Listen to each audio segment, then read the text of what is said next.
will lead us in the pledge. At this time, you may choose to rise and silence your cell phones. Reverend Rexroad.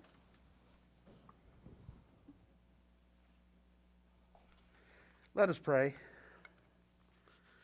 Most gracious God, we come before you this day thanking you for your wisdom and for your discernment, and knowing that you know all, that you can give us knowledge and wisdom in how to conduct tonight's meeting. I pray, dear Lord, that you would be with each of the council persons who are here, and that, Lord, you would give them the ability to govern as you would have for them to do.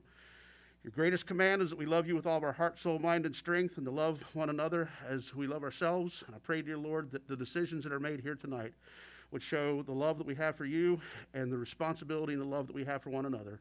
Let your will prevail here tonight, and it's in your name that we pray. Amen. I pledge allegiance to the flag of the United States of America and to the republic for which it stands, one nation, under God, indivisible, with liberty and justice for all.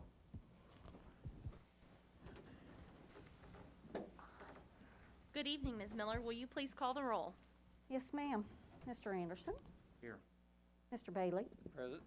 Mr. Bowen? Here. Mr. Jackson? Here. Ms. Johnson? Here. Mr. Jones? Here. Ms. Mount? Here. Ms. Rumbaugh? Here. Mr. Shockley? Here. Mr. Sweeney? Here. Ms. Wheeler? Yes, here. Well, we do have a quorum. And because we have someone calling in, we'll do a roll call for our votes this evening. And item 3 is the synopsis of the last meeting. Madam Chair, I move for the adoption. Second. All right, thank you. Motion by Councilman Shockley and a second by Councilwoman Mount. Any discussion on the motion? Ms. Miller, please call the roll. Yes, ma'am. Mr. Anderson? Here.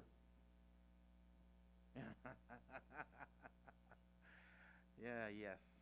Thank you. Good. Mr. Bailey? Yes. Mr. Bowen? Yes.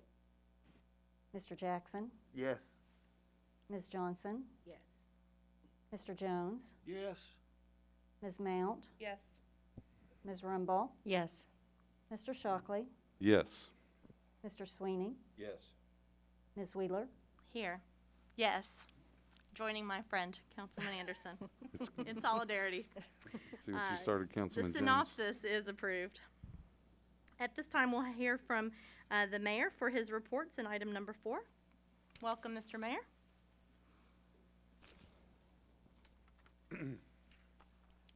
Councilman Anderson, I did that when Mr. Insko was cheering one time, and I didn't get why he kept saying, Mr. Williams, and I kept saying, I'm here. I was off in a different planet, which happens quite often, as you all have learned. Just a reminder to each of you, I'll be presenting the State of the City address at 2 p.m. on Friday, the 12th, in the Grand Ballroom of the Mountain Health Arena Conference Center. Due to the pandemic, only City Council members and members of the leadership team and the media are invited to attend the address in person. All CDC safety guidelines, such as temperature checks at the door, wearing of masks, and social distancing will be observed.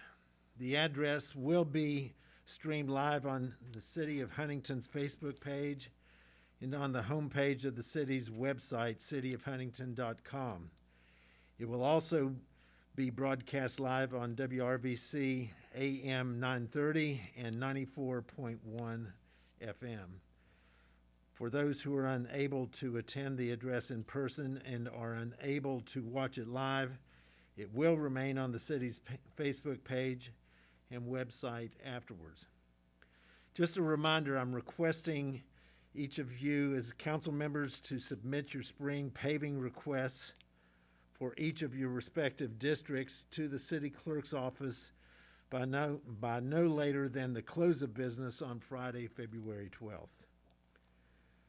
Also, a reminder that City Hall will be closed on Monday, February 15th in observance of President's Day. However, household garbage service will be on a normal schedule on that day. Our Comptroller, Rick Montgomery, will now present a brief finance report for December, which is 6 months through this fiscal year. Thank you. Welcome, Mr. Montgomery. Thank you, Madam Chair, members of council, Rick Montgomery, Comptroller. We have provided for your review the financial statements of the primary government for the month of December 2020. As of December 31, we were 6 months or 50% through the fiscal year 2021 budget.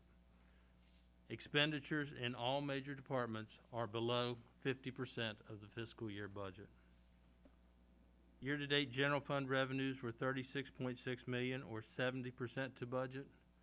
Expenditures totaled $30.4 million or 41% to budget. The Administration and Finance Department was at 49% of year-to-date budgeted expenditures. The Fire Department was at 47% of budgeted expenditures. Police Department was at 46% of budgeted expenditures, and the Public Works Department was at 38% of budgeted expenditures. I'd be happy to answer any questions.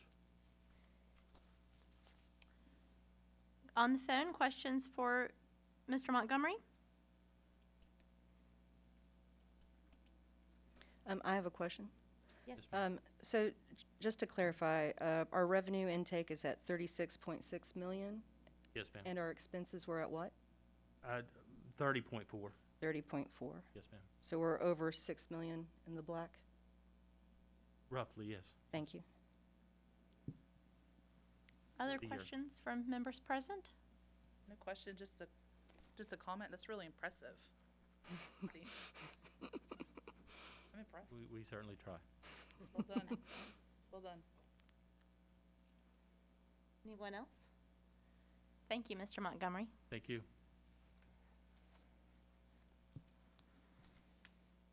Does that conclude your reports, Mr. Mayor?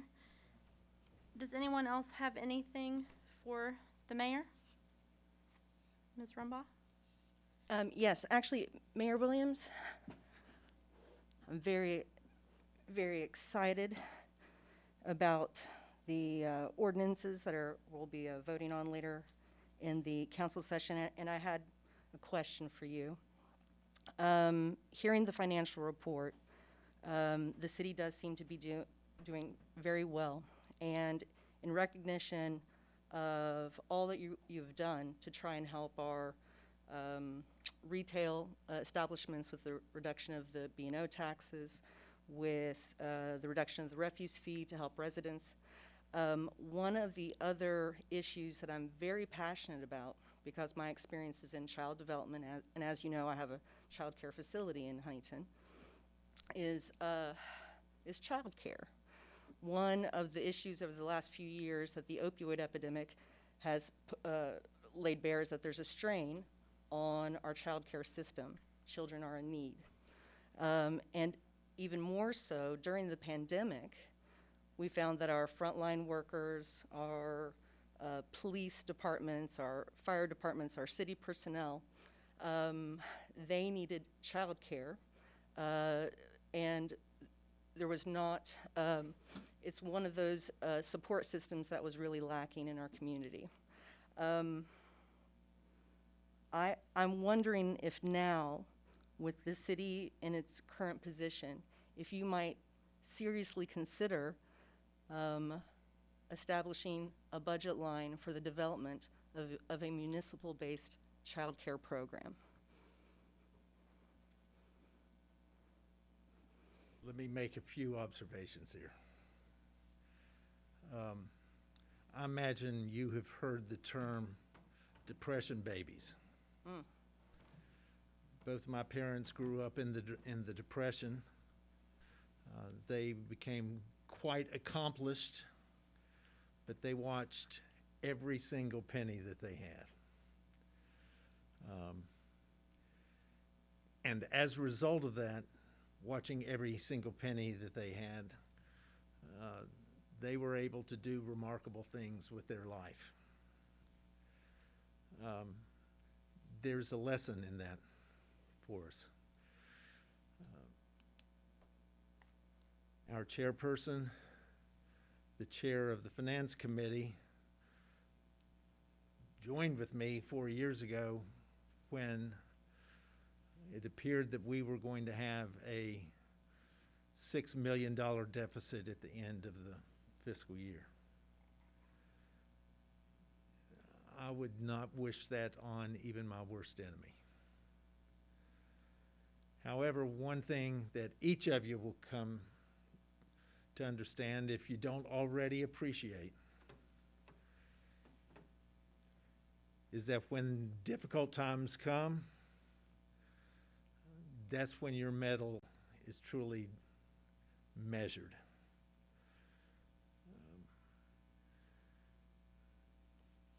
Stepping into fire strengthens you. The reason that we have the fiscal stability that we have today is because we made unbelievably hard decisions. To such a point that this room several times was just overflowed. To such time that council members were feeling threatened. It was a highly passionate time frame. But we made the hard decisions. And when June 30th came, we didn't have a deficit. We didn't have a casual deficit. We didn't raise taxes. We didn't raise fees.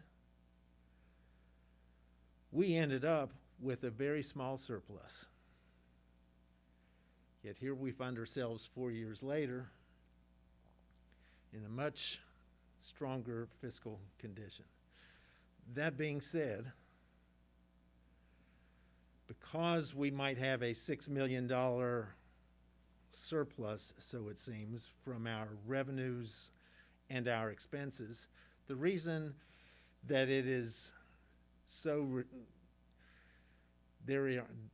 there's some room to breathe is that finance director, and I know it's not polite to point, our finance director, our comptroller, our department heads, work with them, and we measure every expense that we have. Every expense. With our city manager, he hides from you around the corner. That's the policeman in him. Has his back to the wall. I'm not avoiding your question. I'm setting a foundation here. That being said, what we experienced with the COVID pandemic has laid bare what needs to be addressed. I'm fearful of one regard.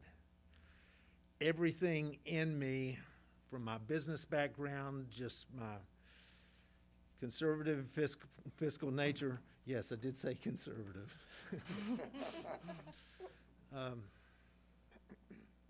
says that government doesn't need to interfere with what private enterprise is able to provide. And I don't want to do anything or try to avoid providing any service that is otherwise provided within the private sector. That being said, as I indicated to you previously, one of the things I am most proud of with every employee who we have in the city is that we didn't close for a minute during this entire last year. Not a minute. And that's not the case with government operations around us. But as we did that, what was laid bare is that our employees, when the children are not in school, as much as we attempted to help each of our employees to be able to work remotely if possible, place them on schedules where they could do things at home, they could work here, they were never docked an hour's pay. Just through some of my own personal experiences in my career, I was determined that what we would create would be an environment and a culture where we take care of those who work for us.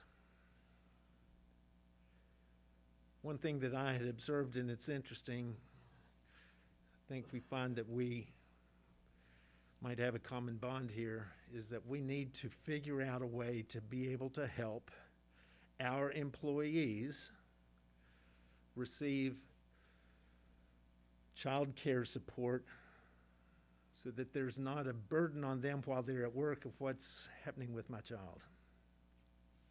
I pledge this to you you're quite strategic when you bring this up as we're putting the budgets together. There are a lot of state laws that we have to review. There are liability issues that we have to review. There's physical space that we have to review. And since you're in this business, you understand this in a way that I truly, while I know what I'm saying, I know I don't know what I'm saying. I pledge this to you. We will try to figure it out. We'll work together to see if, test it, to see if this is something that can work. One thing that we've learned in recent years is that if you're creating a system, you also need to make sure that you're measuring along the way. And I think that's why we're able to be doing all that we're doing with as little as we have. I pledge to you, we'll work together. I've got to figure out how to be able to do something like that in the budget when we don't even know what it is that we're trying to do or how much it's going to cost. I have said, I was on a conference call. Today is Monday, right? Friday, with Secretary of Transportation Pete Buttigieg with other mayors around the country. And I was one of 5 that was allowed to speak. They asked me to speak because I was from a small city too, even though they're twice the size of Huntington. I indicated to him and I said, it's cities like ours. If cities are laboratories of innovation, the small cities are the petri dish. We'll identify faster what works, quicker what doesn't, and sooner how to fix it. This is right down our alley, not my alley, our alley, because what we've been attempting to do is to set standards that the rest of the nation would seek to follow. Now, I know this isn't cutting edge, but it is for us. And we will go through a realm of discovery. And I pledge to you, I'll figure a way to include it in the budget, and I'll try to talk about it. I got an interesting note from Councilman Jones the other day saying that he wasn't going to be able to come. And in essence, he said something about the greatest advice to a preacher is 15 minutes. And I think I've already spoken longer in answer to you than what he wants the state of the city to actually be. We'll address this and we'll find a way. I think we can find a way to start exploring it, whether we get there or not to do it. That'll depend upon the one thing that we're going to be, where we will be limited is within our own imaginations. Madam Chairperson, Point of privilege, if I may Councilman? speak for a minute. It was Mark Twain. I'm not that clever. He was asked, Now he's bragging that he reads and I don't. he was sort of a skeptic about religion, organized religion, and they asked him, well, but what do you think a preacher ought to preach about? And he said about 15 15 minutes. But I would like to say to Tia that I love her idea.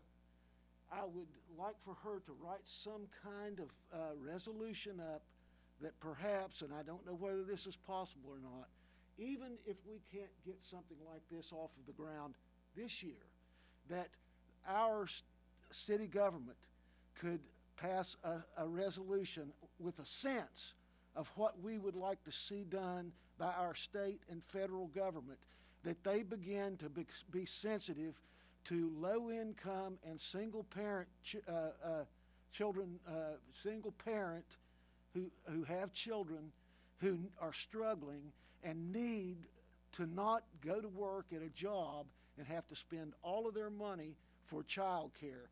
We need to address this with our state government and with our federal government to have them start some action on it. If she will be willing to write something like that up and get with you and your office where we basically told them that we would like to see it done and that we are pursuing those avenues here in our city government, I think that would be very nice, and that wouldn't cost one penny until we saw just what direction we could take. I agree with everything that you said, except I think we need to do some work before we start sending off a resolution. But- I'll speak to that. So I think a comprehensive needs assessment illustrating what are the childcare needs of our community, of our city personnel, our fire and police departments. I think that's definitely where we start. And, what if we do a big needs assessment and we find out, oh, there's only 4 kids who need childcare? Well, then why would we move forward? But we all know that that's really not the reality. And so I'm absolutely excited and thrilled. I think the first step is research and to determine feasibility, and then we'll take it from there. So thank you very much. I really appreciate So I that. pointed over at Brian Chambers. We're always having different groups reaching out to us to submit a proposal on some things, usually requiring a needs assessment and such. Our Open to All campaign received national recognition as a result of that. We have a housing study that I'll share with you all that came out of that. Compass, the wellness program for our police and fire, came out of that. So this isn't the first time that we will have been doing this. We've had a great deal of success on it. Interestingly, what has never happened before is it's always been our idea running to council with, and you all are bringing it to us. This is quite encouraging. And it appears that you have a co-sponsor already. So. I think so.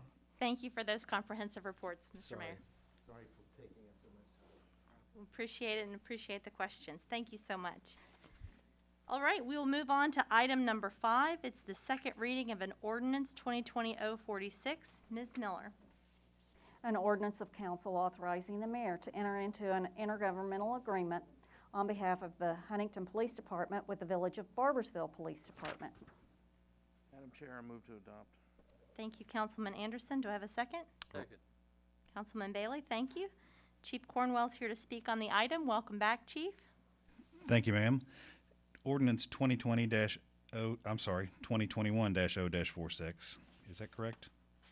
2020. 2020, I apologize. I was looking at the wrong note here. Is an ordinance of council authorizing the mayor to enter an intergovernmental agreement on behalf of the Huntington Police Department with the Village of Barbersville Police Department. This is an update to an existing MOU with the Village of Barbersville for the officer they provide to work on our Drug and Violent Crime Task Force. We're adding a section to this MOU to dictate how asset forfeiture funds from state court cases will be divided. The prosecutor makes these decisions in federal court cases. Asset forfeiture funds are the cash and material proceeds that are surrendered when drug investigations are taken to court. These funds are used for law enforcement purposes throughout the city, and we use these funds typically for one-time purchases that are not locally budgeted. We do not use these funds for budgeting purposes because they are not permanent or static, if you will. They're dependent on investigations and they do tend to fluctuate. We currently have 5 officers assigned to our local drug task force, 1 from the village of Barbersville and 4 from the Huntington Police Department. The agreement we've worked out with Barbersville is if the Barbersville officer is the lead investigator on a case and any state asset forfeiture funds are received, then Barbersville will receive 40% of the funds and the city of Huntington will receive 60%. If the HPD officer is the lead investigator on the case, then the city of Huntington will receive 80% and Barbersville will receive 20%. Thank you, Chief. Are there any questions for Chief Cornwell? Ms. Miller, was there any public comment on this item? No, ma'am. Thank you. Councilwoman Mount, would you like to give your Public Safety Committee report? Sure. The Public Safety Committee met, and we voted unanimously to forward this to full council with our favorable recommendation. Thank you. Any discussion? Ms. Miller, please call the roll for a vote. Item number 5, yes, ma'am. Mr. Bailey? Yes. Mr. Bowen? Yes. Mr. Jackson? Yes. Ms. Johnson? Yes. Mr. Jones? Yes. Ms. Mount? Yes. Ms. Rumball? Yes. Mr. Shockley? Yes. Mr. Sweeney? Yes. Mr. Anderson? Yes. Ms. Wheeler? Yes. The ordinance is approved. Moving on to item number 6, the second reading of an ordinance 2020-047. Ms. Miller. An ordinance of council temporarily reducing the business and occupations tax rate on the retail sales category from 25% to 0% by amending, modifying, and reenacting Section 787.09 of the codified ordinances of the City of Huntington, West Virginia, to provide relief to restaurants and retail establishments. Madam Chairman, I would move for the adoption of the ordinance. Second. All right, I have Councilman Bailey moves and Councilwoman Mount seconds. Mr. Mayor, welcome back. Thank you, Madam Chair. Members, this is extending the reduction of the B&O tax for restaurants and retail establishments for the next quarter from the current rate of 0.25% down to 0, in essence eliminating the tax for the coming quarter. Thank you. Questions for the mayor? We did receive 2 emails for public comment on this item, and I will read those into the record at this time. The first email is from Taylor Strickland, Austin's Homemade Ice Cream at the Market, 809 3rd Avenue, Huntington, West Virginia, 25701. The elimination of the B&O tax has helped us tremendously this year. Dealing with COVID has brought many hardships on businesses, and we are luckily surviving right now. However, we don't know how long everyone can hold on. I know personally this has helped me save money to help with making payroll and getting through these winter months. Every little bit helps. Whether it's saving $5 or $500, this is an economic nightmare and has hit local businesses here in our community hard. The support of the city and city council and the mayor help in any way they can is greatly appreciated by all businesses. So from our business, I say thank you. Please continue to extend this service to the local businesses and do not renew the B&O tax until we are able to get past this pandemic. Again, signed Taylor Strickland. And the second item we have is from T. Kirk Dodrell, 51 Pullman Square, Huntington, West Virginia, 25701. As a small retail business owner in Pullman Square, downtown Huntington, the city's elimination of several past quarters of B&O tax has been a tremendous lifesaver for my business and family. Ever since the pandemic shut us down back on March 26, 2020, we have had to cut many of our expenses on account of our income declining. Reinstating the B&O tax would just be another difficult expense for a small business owner to pay, considering we are still trying to get back on our feet. We are thankful to the mayor and the Huntington City Council for allowing us to cease payments toward B&O taxes over the course of this pandemic. We are hopeful you will give us more time to recover before reinstalling the B&O tax. Thank you very much, T.K. Dodrell, owner T.K. Dodrell Jewelers, Inc.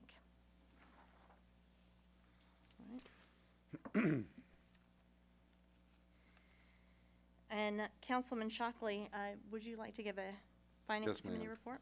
Administration and Finance did meet and forward this to full council with a favorable recommendation. Thank you, sir.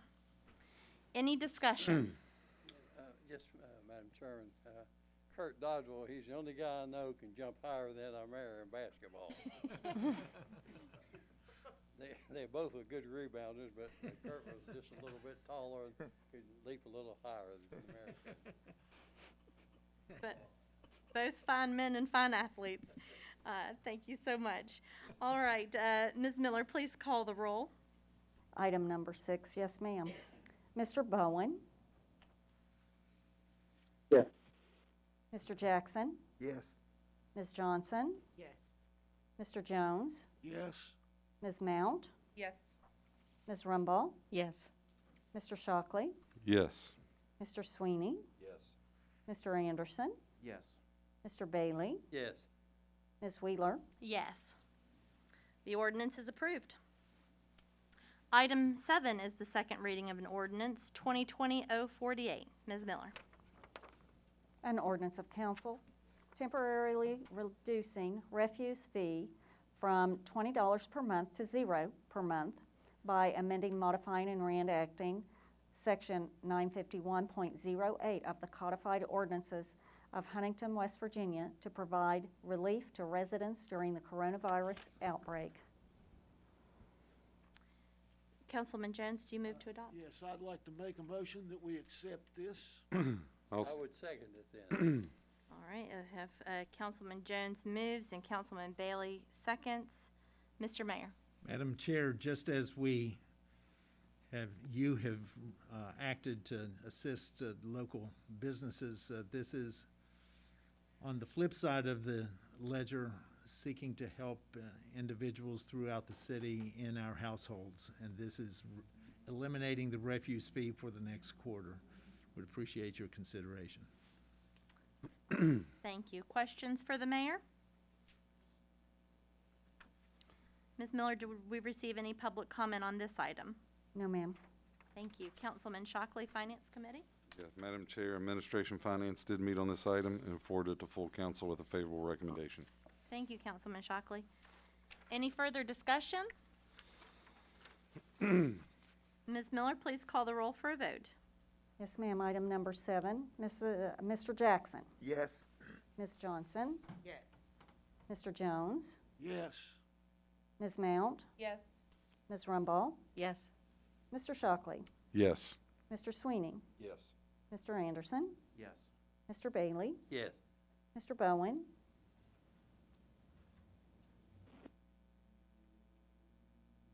Mr. Bowen. Yes. Ms. Wheeler. Yes. The ordinance is approved.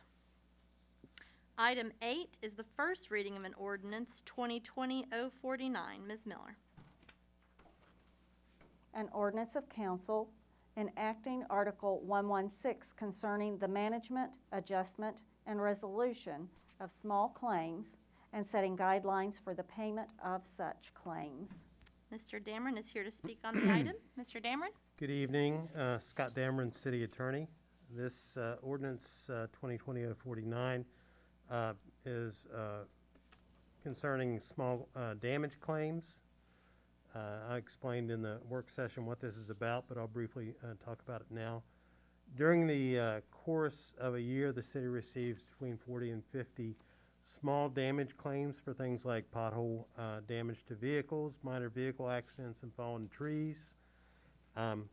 We define in our office a small damage claim as one being less than our insurance deductible. Over the past 30 years or so, The claims have been handled in the legal department. We investigate the claims, make a determination as to liability, and negotiate a settlement of the claims if we believe they are valid and we're liable. Generally, damage claims must be approved by council. Small damage claims in the past have been approved impliedly by council through the budgeting of a damage claims line. What we're seeking with this ordinance is to codify the approval of the adjustment of small damage claims without going to council every single time. And it also sets some guidelines for the consideration of claims, which include that we must investigate and make a determination as to liability. It would direct the legal department to negotiate in good faith if the small claims are valid and to reach a settlement that's in the best interest of the taxpayers. And it also sets a limit of $2,500 for any claim. We did some investigation about last year. We found out that we had paid $12,288 total in all claims, based on about $65,000 in claims, and the average amount paid was $945. So if you have any questions, I'll be glad to answer them for you if I can.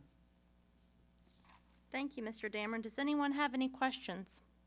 I do, sorry. Yes, Of the Councilwoman 40 to 50 claims a year, are the majority of them potholes, or what are the? The majority, I would say they're about a third potholes, a third minor automobile accidents, and about a third things like fallen trees. Thank you. Excellent. Councilman Shockley? Yes, ma'am. Administration and Finance did meet, and we forward this to full council with a favorable recommendation. Excellent, thank you. We will hear this as a second reading when next we meet. Item 9 is a resolution 2021 R02. Ms. Miller? A resolution of council authorizing the mayor to enter into a contract to furnish natural gas to designated city buildings. Madam Chairman, I move for approval. Thank you, Councilman Bailey. Do I have a second? Second. Right, thank you, Councilman Sweeney. Mr. Ensko is here to speak on the item. Madam Chair, members of council, before you is a resolution to secure natural gas to our 14 buildings here in the city. We received 2 bids on January 6th, the low bidder being AK Energy Management LLC in the amount of $3.176 thousand cubic feet for a yearly estimate of $34,936. The natural gas is supplied to us through the regular delivery system of Mountaineer Gas, and it guarantees the city's price, and it also guarantees that we'll have natural gas. It is a 1-year contract with the option of 4 1-year renewals. Thank you, Mr. Ensko. Do we have questions for Mr. Ensko? Comment, Councilman Bailey? you're doing an awful good job. I appreciate the work you do. Well, this all came from the purchasing director, sir, but I will share that praise. Yes, sir. Excellent. All right, Ms. Miller, was there any public comment on this item? No, ma'am. Thank you. Councilman Shockley? Yes, Madam Chair. Administration and Finance did meet on this item as well, forwarded to full council with a favorable recommendation. Excellent, thank you. Is there any discussion? Ms. Miller, please call the roll. Item number 9, Ms. Johnson. Yes. Mr. Jones. Yes. Ms. Mount. Yes. Ms. Rumbaugh. Yes. Mr. Shockley. Yes. Mr. Sweeney. Yes. Mr. Anderson. Yes. Mr. Bailey. Yes. Mr. Bowen. Yes. Mr. Jackson. Yes. Ms. Wheeler. Yes. The resolution is approved. Item 10 is a resolution 2021 R03. A resolution of council authorizing the mayor to apply for and accept the conditions of a Project Safe Neighborhoods grant from the U.S. Department of Justice on behalf of the Huntington Police Department. Councilman Bowen, do you move to adopt? Madam Chair, move to adopt the resolution. Thank you, Councilman Bowen. Do I have a second? Second. Thank you, Councilman Anderson. Chief Cornwell is here to speak on the item. Thank you, ma'am. Ladies and gentlemen, Resolution 2021-R-03 is a resolution to apply for and accept the terms and conditions of a Project Safe Neighborhoods grant from the U.S. Department of Justice on behalf of the Huntington Police Department. Project Safe Neighborhoods is a Department of Justice grant program that targets violent crime. These are standard terms and conditions that we're accepting here to apply for and accept any federal grant. They include such things as requiring an equal opportunity employer certification, requiring that we follow any local purchasing procedures and guidelines, require that we bring the grant application before the governing body here. These are standard terms.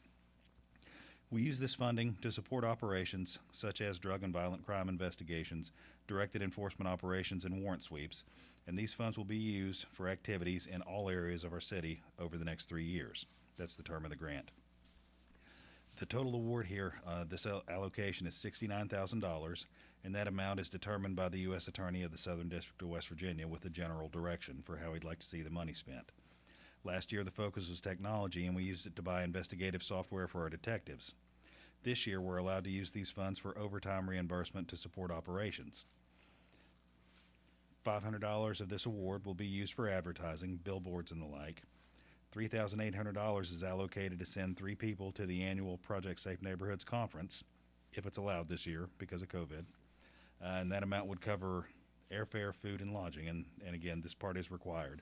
The remaining $64,700 will fund approximately 1,619 hours of overtime for work related to violent crime throughout our city. Thank you, Chief. Any questions? Ms. Miller, was there any public comment on this item? No, ma'am. Thank you. Thank you. Thank you. Councilman Shockley, would you like to give your committee report? Absolutely, Madam Chair. Our Administration and Finance Committee did meet, and we did forward this to full council with a favorable recommendation. Excellent. Thank you, Councilman Shockley. Is there any further discussion? All right, then we will vote. Ms. Miller, please call the roll. Item number 10, Mr. Jones. Yes. Ms. Mount. Yes. Ms. Rumbaugh. Yes. Mr. Shockley. Yes. Mr. Sweeney. Yes. Mr. Anderson. Yes. Mr. Bailey. Yes. Mr. Bowen. Yes. Mr. Jackson. Yes. Ms. Johnson. Yes. Ms. Wheeler. Yes. Resolution is approved. Item 11 is good and welfare. Ms. Miller, were any items submitted by the public? No, ma'am. Thank you. We'll begin on the phone. Councilman Bowen, do you have anything for good and welfare? No, ma'am. Thank you. I'll then move on to my left. Anyone over here have anything for good and welfare? To my right? Councilman Bailey? Yes, yes, ma'am. I would like to thank the mayor for the $1 million that we're gonna spend for the paving. I put it on Facebook and got 32 calls on it. And of course, I've looked at most of them, and those calls that I got in other districts, I tried to call the councilman and give them the roads or streets that I had. And I want to thank Mark Bates. I'm going to get with him Wednesday, and we're going to go and look at 4 or 5 locations. But just wanted to thank the mayor, and I know the people of Huntington are real proud, you know, that we're going to pave some streets whenever the weather gets here in order to do it. Thank you. Excellent. Great remarks, Councilman Bailey. Thank each of you all for being present this evening for a productive meeting, and thanks to all who were able to join from home. And at this time, I'd look for a motion to adjourn. So moved, Madam Chair. Thank you. Second.